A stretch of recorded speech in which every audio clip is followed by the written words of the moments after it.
Bueno, sí. Okay.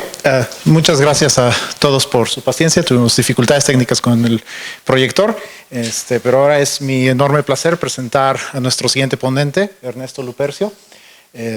Ernesto terminó su doctorado en Stanford en 1997, hizo una instancia postdoctoral en el Instituto Max Planck, fue profesor asistente en las universidades de Wisconsin y de Michigan, y desde el 2003 es investigador en el CIMBESTAF. Sus áreas de interés en la matemática son muy variadas, digamos todas dentro de lo que es topología y geometría principalmente. Ha trabajado en orbidades, Herbes sobre orbidades, variedades tóricas, ha estado desarrollando una teoría de variedades tóricas no conmutativas, ha obtenido numerosas distinciones en su carrera. En el 2009 recibió el premio Tuas Rolack, otorgado por la Oficina Regional de Latinoamérica y el Caribe de la Academia Mundial de Ciencias. También en el 2009 obtuvo el premio Ramanujan, otorgado por el Centro de Investigación Teórica en Trieste, en Física Teórica en Trieste. En el 2012 obtuvo la cátedra Marcos Moschinsky. Por cierto, la página de la Fundación Marcos Moschinsky dice que estuviste trabajando en variedades teóricas no conmutativas. Sí, son totalmente teóricas. Sí. Su trabajo más reciente, que por el título de esta plática me imagino que está relacionado con esto, fue publicado en la prestigiosa revista Proceedings of the National Academy of Sciences de Estados Unidos y está en la portada del número actual de la revista. Fuera de todas las distinciones y reconocimientos, puedo decir que los que conocemos a Ernesto sabemos que es una persona de una cultura muy amplia dentro y fuera de la matemática y que es imposible tener una conversación con él sin aprender algo nuevo. Les dejo con lo que ahora va a ser desafortunadamente una versión abreviada de la plática que hubiera dado. Muchísimas gracias, me avergüenza tanta...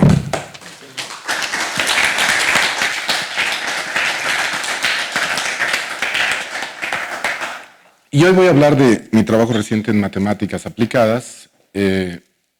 Uno de mis colaboradores se encuentra aquí, Juliet Prieto, está ahí en la tercera fila.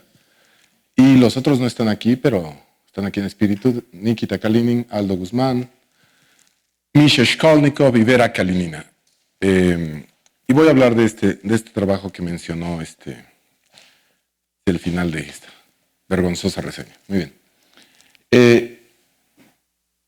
Y voy a hablar de estos 4 temas y sus interacciones. Lo complejo se refiere a los sistemas complejos de los que hablaba Alejandro el primer día de este congreso, y me facilitó enormemente las cosas porque ya no tengo que decir lo que él ya dijo en su charla. Lo mencionaré brevemente, pero asumiré que más o menos están familiarizados con los sistemas complejos. Y hay una tensión creativa, una dicotomía, una dualidad entre lo complejo y lo simple. Ocurre en topología, en teoría de homotopía, cuando las cosas son muy complicadas en dimensión 2 y 3 y 4 y luego se empiezan a volver simples conforme subes de dimensión.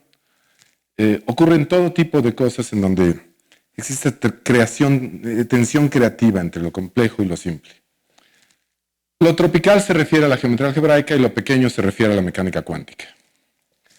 Pero bueno, por algún lugar se tiene que empezar y comencemos con el predicamento en el que se encontraba Leonardo da Vinci a los 30 años. Leonardo tenía que conseguir trabajo y pues mandó su currículum, ¿verdad? En busca de trabajo. Y es una carta maravillosa, la pueden encontrar. Está escrita a variar en la dirección usual, porque es para ser leída. La letra es muy bonita y dice, bueno, lo que sé hacer, 1, 2, 3, 4, 5, 6, 7, 8, 9, 10. Es muy conmovedor la carta, porque cuando llega al número 10, se hace puentes y se hace... Él había pensado enormemente sobre cómo se mueven los fluidos y entendía muchas cosas muy sutiles sobre la hidrodinámica. Entendió más después. Pero es muy conmovedora la carta, porque llega al 10 y luego llega al 11 y dice, y por cierto, también sé pintar. No, ni siquiera es el número 11, llega al 10 Y en el párrafo que sigue, dice, y en pintura puedo hacer lo que el mejor, quien quiera que sea. Está tratando de impresionar en su búsqueda de empleo, ¿verdad? Y sí, también sabía pintar. Todavía no había pintado la obra más famosa de todos los tiempos, la Mona Lisa, pero un día lo haría. Tiene 30 años, está en este predicamento, y por esa misma época, los cuadernos de Leonardo tienen esta maravillosa página, que es una página deslumbrante. Y dice, como vemos aquí, pues está iniciando el campo de la geometría algebraica no arquimidiana. Entonces dice Leonardo, todas las ramas del árbol, en cada una de sus etapas, juntas igualan el grosor del tronco. Esta página pues se quedó ahí y en el siglo XXI tomó enorme fuerza el estudio de esta ley de Leonardo sobre los árboles. Si yo voy caminando por el mundo y veo árboles, pues solo veo árboles. Leonardo nota la regla con la que se forman los árboles, que los forzan a ser fractales, es una regla muy sencilla. Noten que es una regla local y sencilla. Y de esta regla local y sencilla, surge un orden global, complejo, bello, misterioso, y que hace que los árboles de Leonardo parezcan árboles. Él se burlaba de Botticelli y decía, bueno, ¿quién ha visto que el azul a lo lejos se vea igual que el azul a lo cerca, no? Era un gran observador y escribe esto en el cuaderno. Tiene muchas citas este artículo de Leonardo de una línea. Por ejemplo, Physical Review Letters verifican su modelo. Este es en 2011. Leonardo's rule implica autosimilaridad y es lo mejor que se te puede ocurrir para soportar las inclemencias del tiempo, ahora que llueve tanto aquí en Ciudad Universitaria. Este es de 2014, PLOS One, y compara modelos biomecánicos contra la regla local recursiva de Leonardo, dicen lo mismo. Y en efecto, experimentalmente esto se verifica, desde luego no para absolutamente todas las especies de árboles, pero para la gran mayoría. Y aquí Leonardo nos está dando la regla que dice que los árboles se comportan como degeneraciones de funciones de curvas algebraicas, superficies de Riemann holomorfas, adentro de variedades tóricas. Regresaré a esto. Muy bien. En este tipo de artículos, rápidamente, Leonardo estaba muy consciente de ello, por otras páginas de su cuaderno adyacentes. Tienes esta autosimilaridad, esta fractalidad. Esta fractalidad nos habla de que hay cosas que son invariantes de escala. Si le corto una rama al árbol, se ve como un arbolito. Aquí tienen, por ejemplo, la famosa ley de Zipf. Entonces toman montones de libros en el, digamos, idioma inglés o español o el que quieran. Y pues simplemente ordenan las palabras por cuál aparece más frecuentemente the, hasta cuál aparece menos frecuentemente. Y en este eje grafican cuántas veces aparece la palabra y es el rango de la palabra. Es la primera, la segunda, la tercera, la cuarta, la quinta. Pero para que esta curva tenga sentido, toman el logaritmo en ambas direcciones. Entonces, tiene una hermosísima línea recta. Esta se llama la ley de Zipf.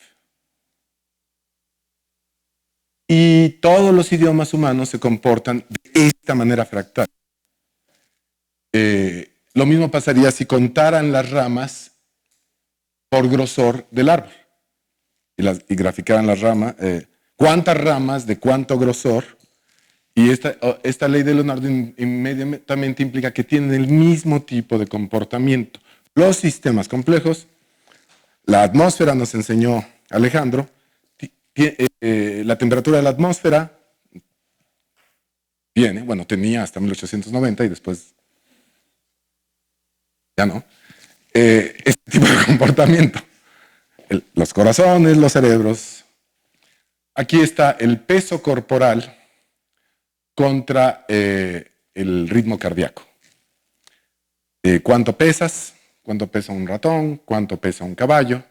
¿Y cuál es su ritmo cardíaco? Otra vez, si tomas logaritmo, si tomas en potencias de 10, si tomas logaritmo en ambos ejes, obtienes una línea recta.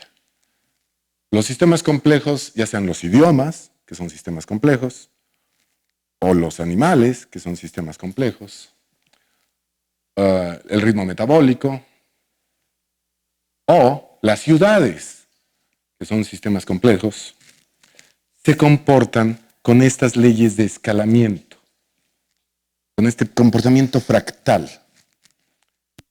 Aquí tenemos el número de patentes en una ciudad y la población de la ciudad, pero tienes que tomar el logaritmo en ambos ejes para que obtengas una línea recta. Esto se llama una ley de potencias o ley de Pareto o ley de escalamiento. Bueno, todo esto es muy interesante y en realidad la primera instancia que yo he encontrado de esta situación es esta, ¿verdad? Es esta, en el cuaderno de Leonardo. Muy perceptivamente. También tiene algunas implicaciones en hidrodinámica que Leonardo descubrió.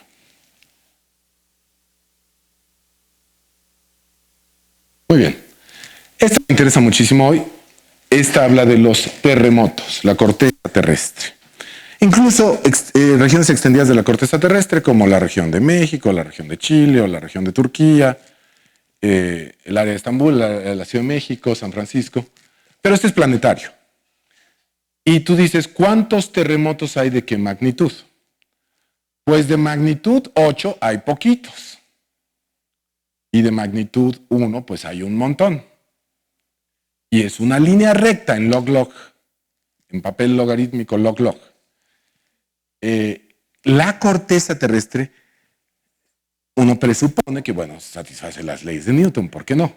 Y uno puede escribir ecuaciones, un montón de ecuaciones, para todos los pedacitos de la corteza terrestre, para modelar la corteza terrestre. Sin embargo, esto rápidamente es demasiado complicado y no hay esperanza de resolverlo. Y de todo esto emerge una ley así de sencilla.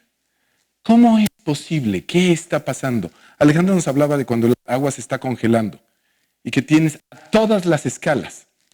Hay una diferencia enorme entre los modelos que trabajaba Alejandro en el primer día de este congreso y los modelos de los que voy a hablar. En los modelos de ese día, como el modelo de Ising, el Ising Model, tienes que, justo como cuando se está congelando el agua, en transición de fase, tienes que ajustar delicadamente la temperatura. En los modelos de los que voy a hablar yo, no tienes que ajustar nada. En un perro no tienes que ajustar la temperatura. En una ciudad no tienes que ajustar nada para que el número de patentes se comporte así. En un idioma no tienes que ajustar nada para que el rango de las palabras se comporte de esta manera. Son sistemas que se autoorganizan solos.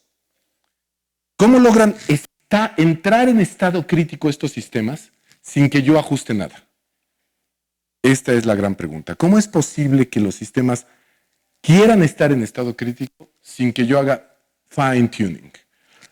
El modelaje que estaba haciendo Alejandro con lo del corazón y todo esto, él tomaba modelos de Ising y los acoplaba y tenía que ajustarlos todos cuidadosamente. Y esto es un arte. Pero es mucho mejor no hacer nada que hacer algo. Entonces, procuremos no hacer nada. Muy bien. Pues porque, por motivos filosóficos, ¿verdad? Sabemos que la naturaleza es floja, que la flojera es de una enorme sabiduría. Entonces aquí está el primer modelo que se descubrió. Este es el artículo de la física más citado de la década de los 90. Y es el primer modelo que se descubrió que logra entrar en estado crítico sin ajustarle la temperatura, sin nada. Y es este. Tomas una mesa y te imaginas que está hecho de pequeños cuadrados, de pequeños azulejos cuadrados. Y los azulejos se supone que son extremadamente pequeños, de más o menos del tamaño de un grano de arena, más o menos. Son muy, muy pequeños. Pero son un montón de rectángulos, es una mesa, la mesa es muy grande. Y en cada cuadradito cuentas el número de granos de arena que se encuentran ahí. Bueno, aquí hay 1, aquí hay 4, aquí hay 3. Si no hay nada, pongo nada. 0 no lo escribo. Me da flojera y no lo escribo. Y cada número tomo el cuidado de dibujarlo con un color distinto. Es más, puedo iluminar todo este cuadradito de un color para indicar que tiene 4, todo otro de un color para indicar que tiene 3, y todo este otro color para indicar que tiene 1. Y con los colores podría recuperar la matriz. Es una matriz enorme y con la matriz podría recuperar los colores. Entonces, pues aquí tengo esta matriz, pero casi todo es 0. Solo este pedacito no es 0. Y empiezo. Me imagino que este es un universo. Y que este es un estado del universo. Un estado. Este estado es toda la información que contiene el universo, esta matriz. Y hay una única ley de la naturaleza en este universo. La única ley de la naturaleza dice que si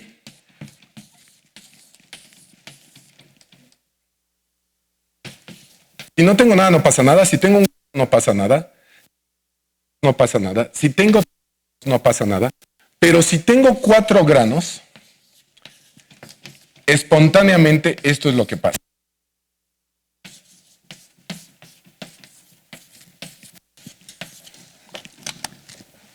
En una unidad de tiempo. Y el tiempo es discreto. Tic-tac, tic-tac. Aquí tic-tac, no pasa nada, no pasa nada, nunca pasará nada. Pero en este tic, y esto es lo que pasa. En una unidad de tiempo.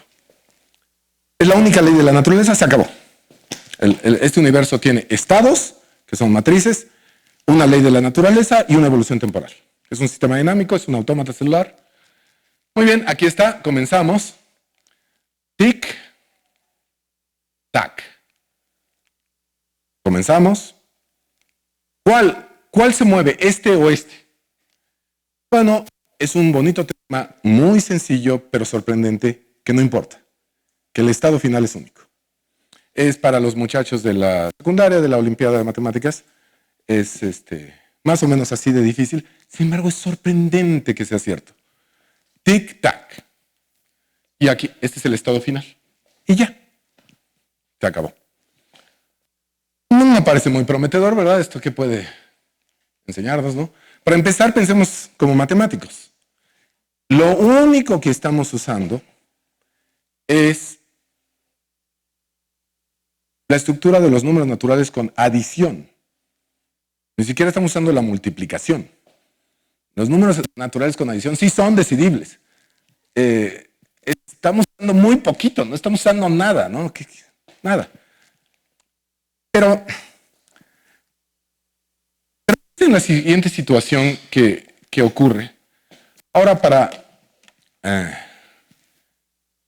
Javier estoy escribiendo un ensayo para su revista y el título del ensayo se llama El arte del olvido. Y el arte del olvido los matemáticos le llaman abstracción. Piensen qué pasa cuando están estudiando física y de pronto estudian química. Ingenuamente tú dirás, tengo que escribir un hamiltoniano cuántico enorme para la reacción química más inocente y resolverlo. Y esto es imposible hasta para las cosas más sencillas. Esto no es lo que haces. Lo que haces es te alejas, inventas una gramática, inventas nuevos personajes, o quizás los descubres, y estos personajes tienen motivaciones. Esto tiene afinidad con esto. Esta cosa se quiere unir aquí. Tienes esta nueva gramática, y con esta gramática, inspiradamente, como si jugaras un ajedrez mucho más difícil que el ajedrez, dices, esto me va a sintetizar esto, etcétera, etcétera, etcétera. ¿Qué pasa ahora? Este es el mundo físico, ¿verdad? La química son fenómenos emergentes del mundo físico. No hay esperanza de resolver los hamiltonianos, no la hay. Uno hace otra cosa, no los resuelve, y acaba resolviéndolos, con una precisión asombrosa y total. ¿Qué pasa? Que olvidamos lo inesencial. ¿Qué pasa si pongo 1.000 millones de granos de arena, 1 millardo de granos de arena en el centro de la mesa? Pues si los dejo caer, pues para empezar es una supercomputadora, créanme, no va, son sumas y restas, pero su laptop no lo va a lograr. Y se cae, entonces van a Abacus, que corre muy bonito, y le ponen 1.000 millones de granos de arena y dejan caer la cosa. En nuestro artículo está la liga en GitHub donde está el software para hacer esto. Y dejan caer, y está paralelizado y toda la cosa, ¿no? Y dejan caer esta cosa. Y luego ves este pedacito de este tamaño y elegí este ejemplo porque ocurre. Y esto es lo que ves, no ves nada, ¿de qué? Y es de lo que estaba hablando en la última charla el profesor Lascano. ¿Qué tanto me tengo que alejar para entender? ¿Qué tanto tengo que olvidar? Trato de resolver el hamiltoniano, probablemente fracaso. Pero si me alejo lo suficiente, si veo toda la mesa, esto es lo que veo. Y esto solo son los números naturales con la adición. Tomé 1.000 millones de granos de arena, los dejé caer, y esto es lo que veo. Si lo veo de cerca, no veo nada. Y si tengo malos anteojos, de pronto empiezo a ver cosas. Pero estas cosas están ahí. Este dibujo existe. Ningún matemático ha logrado demostrar que existe. El mejor teorema salió en Duke Mathematical Journal y dice que existe en el sentido estrella débil. Estoy mintiendo, hay otro artículo más reciente que dice que sí, ahí están los círculos apolonianos, de alguna manera. Pero la pregunta es, ¿este dibujo existe? Nadie ha podido demostrar que existe este dibujo. Pero ahí lo vemos. Y quisiéramos, y tuvimos que alejarnos para verlo, tuvimos que olvidarnos del detalle. ¿Pero qué tanto nos alejamos? Pues quizá un poco menos.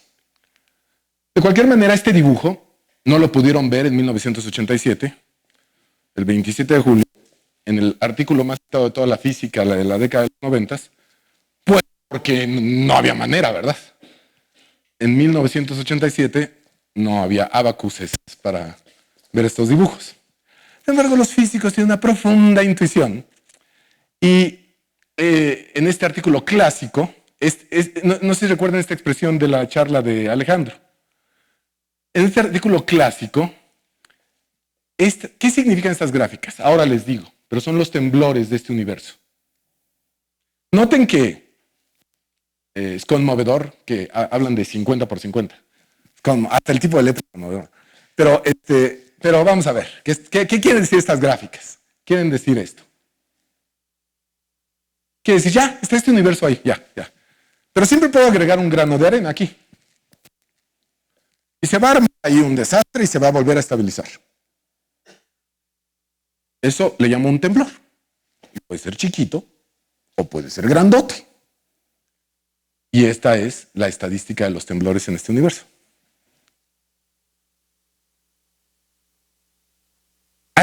Pero aquí no ajusté ninguna temperatura. En el Ising Model, que es un autómata celular, tiene que ajustar ahí los numeritos para que, ay, se me dio, ¿no? Aquí no hice nada. No hice nada. Y por eso nos gusta, ¿no? Porque no haces nada. El sistema se organiza solo para entrar en criticalidad. Y describe lo mismo la estadística del agua que se está congelando, que está en criticalidad, que un estado que parece menos obvio crítico, que es la corteza terrestre. Pero la corteza terrestre se organiza sola y entra en estado crítico. La atmósfera, en variables muy inocentes, pero otra vez esto depende de la escala, en variables muy inocentes la atmósfera también presenta esta criticalidad en cualquier planeta. Pero conforme bajas de escala, Alejandro nos explicaba que solo la Tierra presenta esta criticalidad. Por la vida en la Tierra, de lo que hablamos en la charla anterior. No es la composición de la atmósfera lo que un matemático encontrará inmediatamente sorprendente, sino que esta criticalidad viaja en todas las escalas porque hay vida en la Tierra. La atmósfera se vuelve un estado crítico de organización espontánea, porque hay vida en la Tierra. Esta es la pregunta que yo le hacía sobre los exoplanetas. Si puedes ver con esa finura las gráficas de temperatura en los exoplanetas, sea un modo de sugerirte que hay o no vida en estos planetas.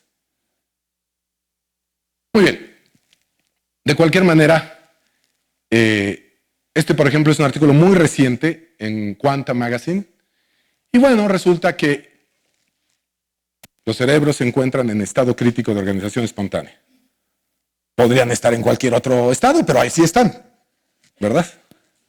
Entonces hay dos equipos muy fuertes en el mundo que estudian qué tan cerca, porque cuando de pronto se te ocurre que sí, en realidad sí quieres una coca, cambia, o sea, te destruyes, es cuando estás en OM, cuando de veras estás en SOC, ¿no? Pero bueno, es muy interesante todo esto. Sí, el punto es que esto ha hecho hablar a la gente de universalidad. De que este comportamiento que tienen los sistemas complejos, que se describe con estas palabras, como universalidad, etc. No voy a entrar en más detalle por el momento. Creo que con estas ideas intuitivas los he motivado. Pero hagamos un poquito de zoom in en el universo de la pila de arena. Ay, perdón. Tomamos aquí y nos adentramos en el universo de la pila de arena.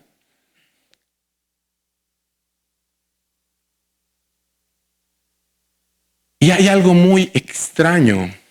Hay unas gráficas aquí. No sé si las alcanzan a ver ustedes. Pero aquí hay unos triangulitos oscuros y hay unas gráficas. Y estas gráficas se comportan, si toman el ángulo como si fuera la corriente o el grosor, se comportan como la ley de Da Vinci. Estas grafiquitas. ¿Qué está pasando? Resulta que este universo tiene arbolitos. En estos bosques. Y es arbolitos de arbolitos de arbolitos de arbolitos. Y estos bosques adentro de este universo. Bueno, pues puedes usar ideas del grupo de renormalización en teoría cuántica de campos, que en este caso lo que hacemos pues es corremos en la computadora esto, lo reescalamos por la raíz cuadrada y tenemos esto. Y bueno, aquí podemos ver estas gráficas. ¿Qué son estas gráficas? Bueno, lo que nosotros descubrimos es que estas gráficas corresponden a la degeneración logarítmica de curvas algebraicas. Déjenme explicar esto. En el rescaling de la SandPile aparecen estas gráficas. Y estas gráficas satisfacen una cosa que se llama la condición de balanceo, con multiplicidad y todo, la condición de balanceo. Las direcciones se anulan sobre la estructura fina entera del plano. No se anulan, si tomas un círculo unitario, no se anulan así. Se anulan sobre la estructura fina entera. Sea lo que eso signifique. En el mundo discreto en el que estamos viviendo se anulan estas direcciones. Bueno, todas las curvas que aparecen así con esa regla y con esas longitudes y con esas propiedades, se puede mostrar que aparecen de la siguiente manera. Tomas un polinomio de algún grado. Aquí tomé de grado 1 y de grado 2, pero pude haber tomado un polinomio de cualquier grado. Y veo sus soluciones complejas en dos variables. Tomo un polinomio de cualquier grado en dos variables y veo sus soluciones en números complejos. Pues si es de grado 1 es una esfera de Riemann, si es de grado 2 es una esfera de Riemann. Y claro, los planos al infinito, por el teorema de Bezout, pues cortan en un punto, o 2 puntos grado 2, o 3 puntos grado 3, o 4 puntos grado 4. Y el género, pues se calcula por la fórmula de grado género, bla, bla, bla. Si tomo, sin embargo, las soluciones al polinomio, es decir, como geometría algebraica, como P de XY es bla, bla, bla, bla, bla, bla, bla, bla, bla, bla, bla, bla. Qué sé yo, cualquier cosa. Tengo el polinomio. Si tomo las soluciones y tomo sus módulos, pues puedo conseguir un conjunto en R2. Son las soluciones. Pero solo tomo los módulos de las soluciones de este polinomio algebraico. Y no veo nada. Pero si tomo el logaritmo, pues ya que estamos en eso, grafico la curva algebraica en log-log, en coordenadas log-log. Entonces veo esto que se llaman sus amibas. ¿Ah? Sus amibas. Aquí está la amiba y esta es una amiba. Pero claro, puede haber tomado distintas bases para el logaritmo. Y luego dejo la base del logaritmo tender a infinito para obtener la amiba no arquimidiana o la curva tropical. Entonces, tomé la curva, tomé las soluciones del polinomio, tomé el logaritmo de sus módulos y los grafiqué y me da la amiba. Si dejo la base del logaritmo explotar, obtengo estas gráficas. Y toda gráfica se puede obtener así. Entonces, todas estas gráficas, si ustedes han estudiado un poco de geometría algebraica o simplecte o estas cosas, pues esto le parece un CP2.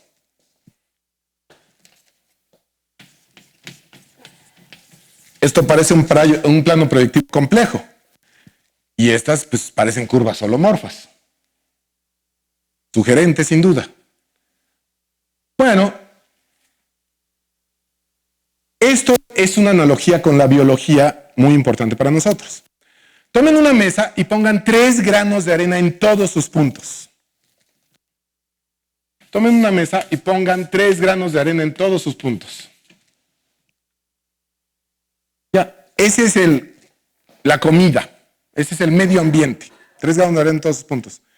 Y luego el genotipo es un número finito de puntos.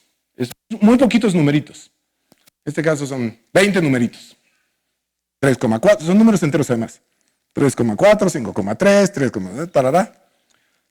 Este es el fenotipo. El genotipo. Dejo la pila de arena evolucionar naturalmente, con su única ley, que es local. La ley de evolución de la pila de arena es totalmente local, como la de Leonardo. Dejo evolucionar la pila de arena y obtengo todas las posibles curvas holomorfas en P1 cruz P1. Analíticas. Aquí. Pero bueno, déjame. Todas las curvas holomorfas en P1 cruz P1.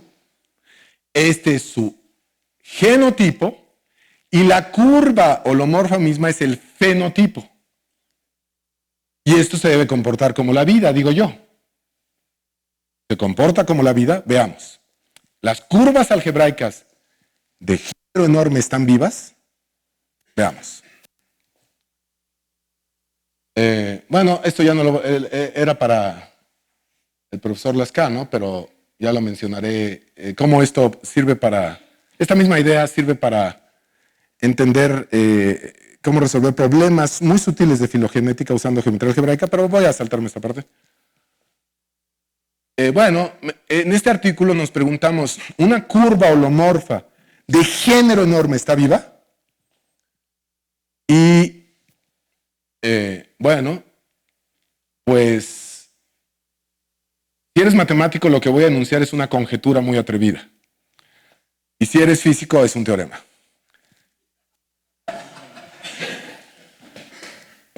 Esto no es una pipa. La traición de las imágenes, 1928. Y esto no son matemáticas. Pero se hace lo que se puede. Usamos Abacus, pero también usamos, muy importantemente, Xiuhcoatl, sus procesos gráficos y no sé qué. Bueno, aquí está lo que ya les dije. Aquí la figura original del artículo, donde por primera vez decimos que este es el genotipo y este es el fenotipo de la curva algebraica. Recuerden, estoy dibujando la degeneración no arquimidiana de una curva en un campo arquimidiano. Tomo la degeneración no arquimidiana de una curva en un campo arquimidiano. La viva no arquimidiana, como Kapranov nos enseña. Muy bien. Aquí, pequeña interrupción, y esto regreso después. Noten que la mesa no tiene por qué ser cuadrada. Y cuando la mesa no es cuadrada, estas sumas y restas, este sandpile, sabe todo sobre teoría de números. Por ejemplo, esta curva es un árbol que se divide en dos, y luego se divide en dos, y luego se divide en dos, y luego se divide en dos, y luego se divide en dos, y luego se divide en dos, y evade en la frontera exactamente los números racionales. Sabe si un número es racional o irracional este autómata celular. Y esto, claro, es importante porque pues ya nada más le preguntas, ¿verdad? Toma aquí esta ecuación, tú sabes, ¿no? Pero este autómata celular sabe mucho. De hecho, este autómata celular sabe que si supieras todo sobre solución de singularidades en característica P, sabrías mucho sobre la hipótesis de Riemann. También se podría dar una plática solo sobre esa afirmación. Pero sabe mucho sobre la hipótesis de Riemann, esta sandpile, esta pila de arena. Bueno, las pilas de arena, bueno, recordemos el artículo, que no voy a tratar de regresarme porque está un poco irregular, pero recordemos el artículo de 87, julio de 87, de Perbach, 87. Ellos dicen esta cosa existe, ¿no? Las avalanchas tienen esta log-log, tienen esta ley de escalamiento fractal. Y eso se demostró en 2016. Prácticamente cualquier afirmación que hace sobre estas cosas es tan difícil que tomará 30 años. No voy a hacer varias, sin embargo. Universalidad, muchas cosas se demostraron, pero esto pues hasta 2016. De cualquier manera voy a saltarme esta parte, que es muy interesante, podría explicarla. En una charla ya de más contenido, puedo explicar cómo las sandpiles se pueden dividir como en solitones. Resulta que puedes pensarla que es como una ecuación, como si fueran ecuaciones diferenciales parciales. Y entonces puedes ver los solitones discretos. Y la clave de nuestra observación es que el solitón se puede escribir puramente en el campo tropical. ¿Qué es el semianillo tropical? Entonces la onda, los solitones, la afirmación es que los solitones son tropicales. ¿Qué son los solitones? Pues son cosas, pero de cualquier manera tropical quiere decir que X más Y y que X por Y es tropical, no sé cómo decir, X más Y es, X por Y es X más Y, y X más Y es el máximo. De modo que 3 más 2 es 3 y 3 por 2 es 5 en este universo. Y en este universo tropical, aquí, bueno, esto lo que pretende explicar es cómo los solitones se pueden escribir aquí, en el Ploss-Max álgebra, lo que quieran. Bueno, entonces con un poco de imaginación, ves las animaciones que les iba a enseñar. Ahí les podría explicar por qué esto es cierto. Pero créanmelo si no se los animo. Porque es difícil de explicarlo de otra manera. Bueno, pero entonces ahora viajemos en espacio de móduli. ¿Verdad? Aquí está el espacio de móduli de las curvas tropicales. ¿Verdad? Y lo que estamos haciendo es, recuerden que es abeliano el proceso, se llama pilas abelianas. Les dije que no importaba el orden. Y recuerden que tienen el genotipo, pues son seres vivos sencillos, porque no importa el orden en que activo sus genes, ¿no? La vida seguramente no es abeliana, pero esta es vida abeliana. Qué bueno. Y entonces conforme añado uno de estos, pues estoy hay como caminos distinguidos en el espacio de móduli.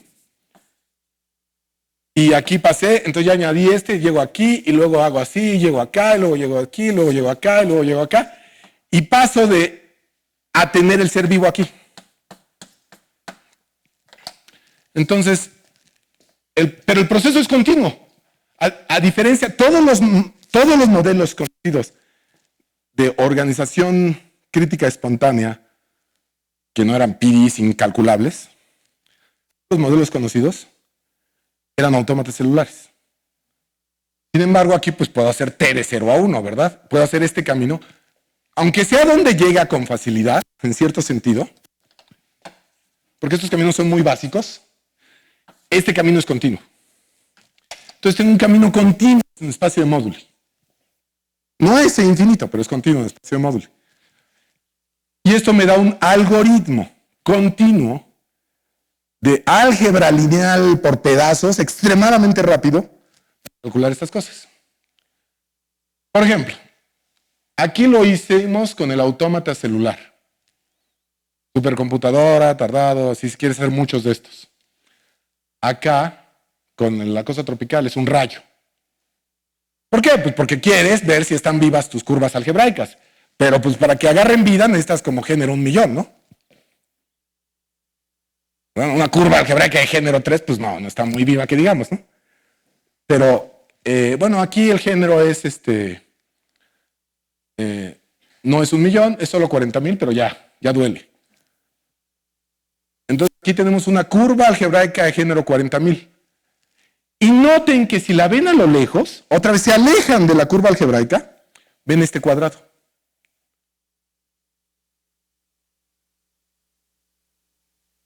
Y como que ven esta cosita también.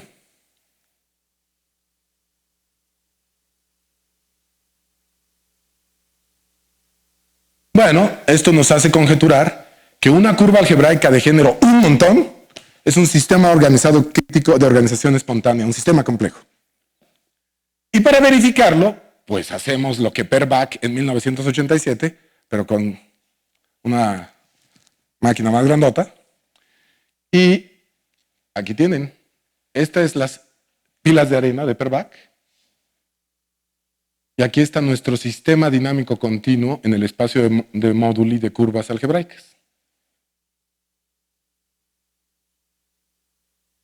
Teorema físico es un sistema organizado crítico de organización espontánea. Esto tiene un montón de predicciones para la termodinámica, para la estructura fractal de todas estas curvas algebraicas, etcétera, etcétera. O si eres matemático, muchísimas conjeturas.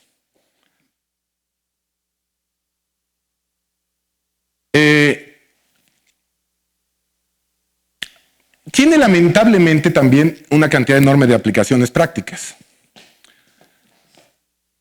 Porque, bueno, este algoritmo es muy rápido. Y este no. Entonces, si quieres empezar a, como decía Alejandro, oír los temblores, que oyes pasos en la azotea y todas esas cosas, ¿no? Pues con este está mucho más potente. Puedes llegar a regímenes a los que antes ni soñabas con llegar. O sea, tu mismo Ferrari te da más millas, ¿no? Porque con este combustible, ¿no? Porque puedes llegar a regímenes. Sí, si también tienes supercomputador, pues también, pero llegas a regímenes donde ni te imaginabas, ¿no? Bueno, esto desde luego, recientemente con Misha Shkolnikov y otros, estamos estudiando la álgebra homológica de estos objetos, sea lo que sea que eso signifique. Resulta que hay una especie, estructura de categoría booleana, bla, bla, bla, bla, bla, bla, bla, bla, bla. Y esto nos inspira a calcular la categoría, etcétera, etcétera, la. Y este es un elemento en categoría. También, equivalentemente, es un estado recurrente del sistema dinámico, para los que saben de sistemas dinámicos. Importante para lo que estamos pensando, en termodinámica y no sé qué. Pero bueno, como son hermosos fractales que nos salen, pues les ponemos nombres. Este es muy sencillo, así es que pues llamémoslo Leonardo por su elegancia. Este, sin embargo, merece ser llamado Teotitlán. ¿Han ido a Teotitlán del Valle? Déjenme decirles que ahorita les cuento una conmovedora experiencia, pero tenía Teotitlán del Valle. Bueno, es que estábamos allá aquí en Oaxaca, ¿no? Y estaba en Teotitlán del Valle cuando yo me sentí como el 007, ¿no? Me escribe Aldo, ¡ya salió! Digo, mándamelo. Y aparece en mi pantalla esto, ¿no? Entonces me pareció apropiado porque además parece un tapete de Teotitlán del Valle. Es tan bonito que, bueno, esta es la portada de la que hablaba Omar. Este es uno de los fractales de la serie de Teotitlán. Como ven, es este. Se ve con más detalle, quizá. Y bueno, aquí está la explicación que apareció en NAS. Picture is a Teotitlán fractal rendered by a supercomputer and named after interwoven patterns found in the works of mystic artisans in Oaxaca. Ahora, la experiencia conmovedora fue que me escribió alguien de Teotitlán diciendo, me siento orgulloso de que esto me pareció extremadamente conmovedor. Y de cualquier manera, hay aplicaciones, lamentablemente, a todo esto. Ya nada más paso a los dibujos. Una es en formación de superficies superconductores. Aquí pueden ver la estructura de estas curvas algebraicas apareciendo en la formación de los superconductores. Estamos empezando a pensar en esto. Maxim Kontsevich me dijo que sí, que es cierto y que él entiende por qué, pero todavía estoy entendiendo por qué.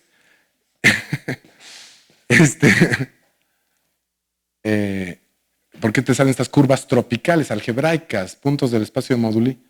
Durante la formación de los superconductores, viajas en el espacio de Moduli de curvas algebraicas durante la formación de los superconductores. Están los famosos crystals, ponen el estudio de poblaciones, ciudades, Uruapan. Y también tenemos ideas para aplicar nuestras ideas a los crystals, sobre cómo se deciden, ¿no? Cómo es que se organizan los pueblos. A ese nivel de organización estructural, cómo aparecen los pueblos y las ciudades y todo esto, en el lenguaje de este lenguaje, ¿verdad? Uno de nuestros proyectos con biólogos de la unidad Irapuato. Bueno, aquí está París, cómo creció. La gente ha medido la frontera, dimensión fractal muy interesante, está vivo París. Sin embargo, se puede medir hacia el interior. Como no tengo estadísticas de París, pero mis colegas ya tienen una cámara de alta velocidad y bacterias, queremos hacer las estadísticas correspondientes para la estructura, para ver si siguen la estructura no arquimediana de Da Vinci, las colonias de bacterias, los sistemas complejos. Y predeciríamos cosas sobre el tráfico de París. Más específicamente, si ven las carreteras de los Estados Unidos, pues no aparecen muy organizadas con este tipo estructural, pero es porque dibujaron solo los caminos. Si dibujan además el tráfico, todo cambia. Dibujan además el tráfico, pueden ver la estructura de Da Vinci en los caminos. Estas estadísticas se tienen estadísticas nacionales para las carreteras, son más fáciles de obtener, pero quisiéramos entender el tráfico de la Ciudad de México y vamos a empezar con bacterias. He propuesto por años que se prohíban los automóviles en la Ciudad de México, ¿no?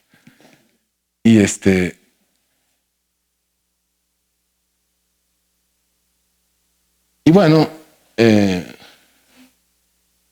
el círculo, solo déjenme decir una palabra porque es una colaboración con aquí un colega de la UNAM, es Alberto Berhovsky, del IMATE, y Laura Merseman.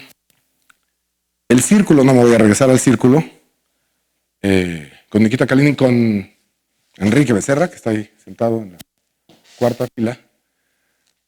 El círculo representa un espacio cuántico no conmutativo muy interesante, en donde ahora las curvas, estas curvas, el espacio de Moduli es de curvas sobre el campo de un elemento en un espacio no conmutativo.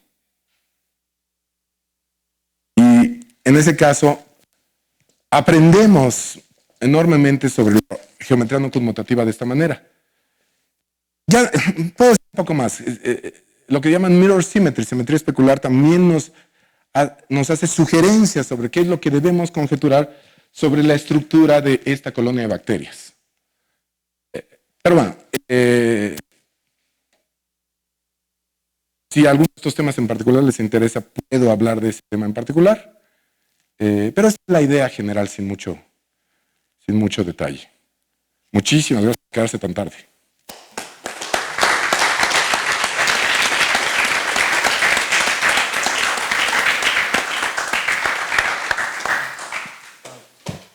Tal vez tenemos tiempo para una pregunta breve para Ernesto. ¿Hay alguna?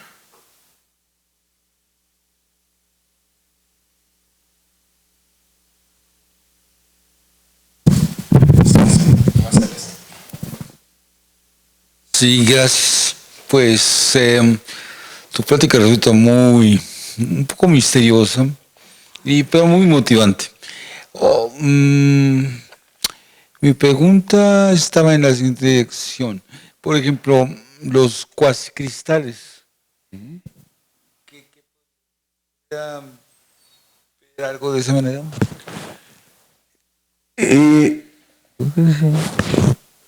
Hay una relación muy interesante con los cuasicristales basada en la idea esta de Alberto con su estudiante, se me va el nombre, sin embargo me da vergüenza, de pensar en el espacio de los cuasicristales como algo parecido a una foliación.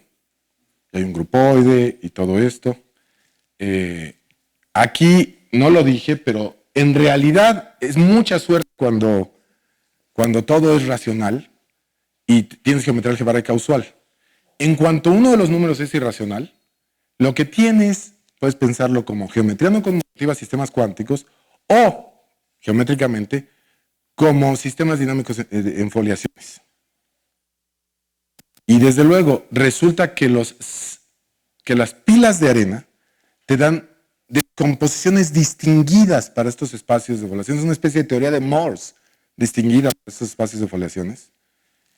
Y en efecto, la descomposición, hemos jugado un poco con esa idea sin trabajarla en detalle. La descomposición para el espacio de los Penrose tiene desde luego que ver con el número de oro y con un montón de cosas de teoría de números y es extremadamente interesante. Parecía en cierta manera, pero de modo muy, muy complicado, cuando calculaban la K-teoría de álgebra C estrella asociada al espacio de móduli de adequinados de Penrose. Pero aquí la información es mucho más rica, mucho más estructurada, gracias a que tenemos esta invariancia de escala. Los adoquinados de Penrose pues no tienen periodicidades exactas, pero pues todo esto sugiere que es como el grupo de renormalización, que no es exacto, pero que te da este tipo de acciones, ¿no? Entonces sí, hay algo, no hemos trabajado en esta pregunta, parece una pregunta muy divertida y no sé a dónde llevaría. ¿Hay relaciones profundas? Sí. Las pilas de arena de alguna manera saben cómo resolver espacios en piezas sencillas. En el caso del círculo te da una sucesión distinguida de polígonos que es muy eficiente para aproximar el círculo. En un sentido, en el sentido en que las fracciones continuadas son muy eficientes para aproximar cualquier número irracional. Pues en el mismo tenor. Solo quisiera decir una palabra, ¿no? Sí, sí. Quisiera agradecer muchísimo la invitación, pero expresar mi profunda admiración por José Antonio, que nos tiene en este maravilloso evento oyendo todo tipo de ideas, todas se interconectan de modo fascinante, y es una catálisis que puede hablar con todo el mundo, que álgebra en todas partes, pero mucho más en realidad. Hemos tenido un seminario sobre termodinámica con sus ideas fascinante. Algunas de estas conversaciones me inspiraron la parte de termodinámica de este trabajo, de la cual no hablé mucho. Y bueno, quiero expresar mi agradecimiento y admiración para José Antonio. ¡Feliz cumpleaños!